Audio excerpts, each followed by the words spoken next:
Hello mga idol, magandang araw. So ayan na nga kung ano yung nakita nyo sa intro natin. So yan yung topic natin ngayon. Ganito kasi yan mga idol.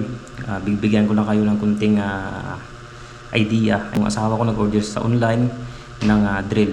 Maayos naman, maganda siya. Pero syempre kung gusto nyo talaga na original siya, yung may kamahalan.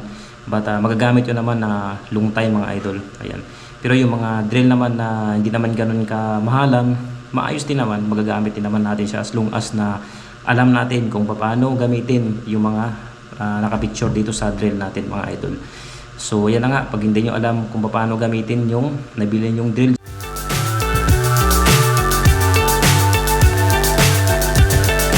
Fly so high, I'm hypnotized.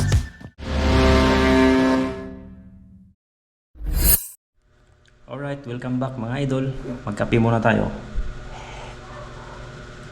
Masarap kasi magkape ngayon, maulan. So ito na nga mga idol, yung drill siyempre. Bago natin gamitin, kailangan lagyan muna natin ng battery. Yan o. Yan. Nagana na siya. Ngayon mga idol, kailangan kapag ginamit natin siya, dito kasi mga idol o ayan o, mayroon mga settings yan dito. Ayan yung parang, ayan o, ayan. Yung naka-drawing dito. Ayan. Saka ito rin yung kitang-kita din yung arrow nitong drill natin. Itong halimbawa mga idol, itong hammer, ibig sabihin ito kung mayroon tayong binubutasan na pader o kahit ano pa man dyan. Basta concrete siya. Ayan.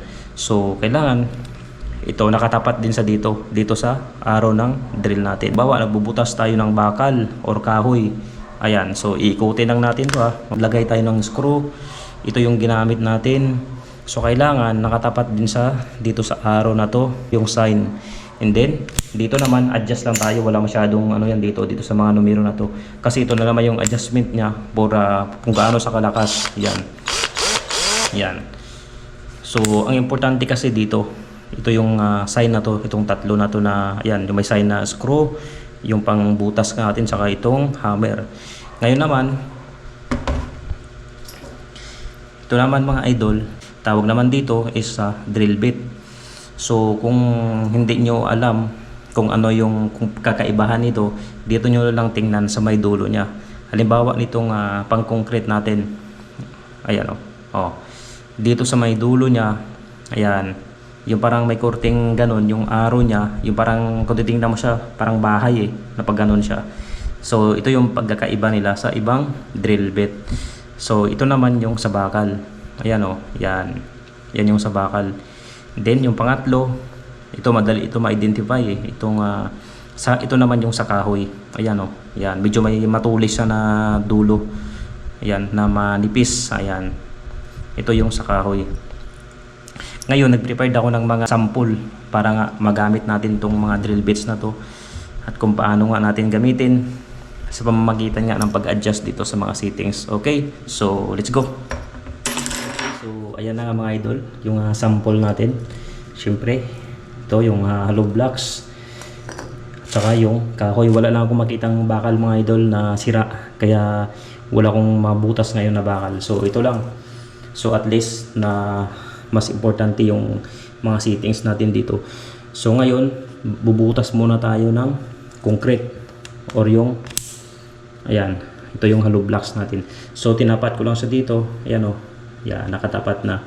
Ngayon, adjust lang natin to. Lagay natin, yan, pwede na 11. Ayan. Then, pasok lang natin. Ikot. Para kumapit siya. Yung kanyang drill bit. Ayan. Yan, butasan natin ha.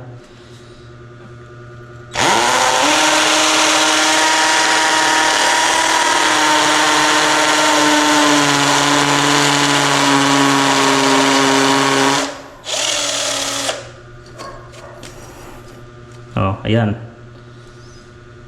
Ganun lang. Then, next one. Ito naman sa kahoy. Tanggalin lang natin. Ayan. Ito, yung sa kahoy. Tingnan nyo mabuti. Ayan. Ikutin na naman natin ito ulit. Yan o.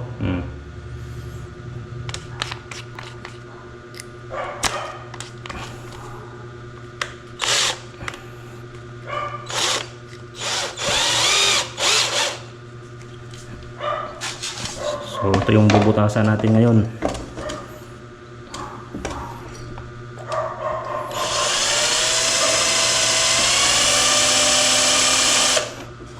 Oh.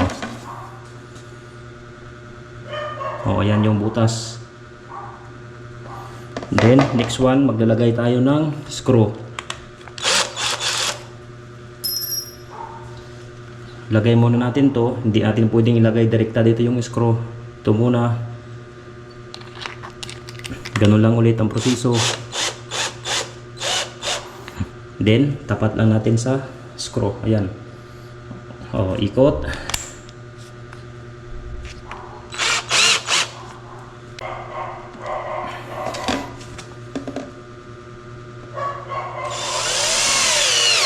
So ayan, kung narinig nyo mga idol, ganun siya. Ibig sabihin, na-reach niya yung saktong level ng kanyang pagdikit or pagbaon nitong screw.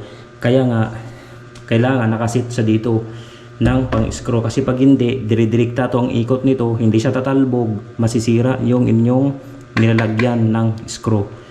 Ayan. Kasi kapag nakasit sa dito ng pang-screw, pag na-reach na yung kanyang target, tatalbog sa automatic. So, hindi masisira yung inyong ginagawa. So, ayan na nga mga idol. Sana may natutunan kayo sa vlog natin ngayon. Mas maganda kasi mga idol na mayroon tayong kaalaman sa ating mga gamit. Ang siyempre ba, kahit hindi naman ganun branded, hindi mamamahalin. So, at least kung ginagamit natin ng tama at maayos, ayan, tatagal yung kanyang buhay. Hindi madaling masira. Ayan. So, ayan, kung nagustuhan yung video natin ngayon, huwag kalimutan mag-like, subscribe, and pakishare naman po ng aking YouTube channel para naman makarating sa iba.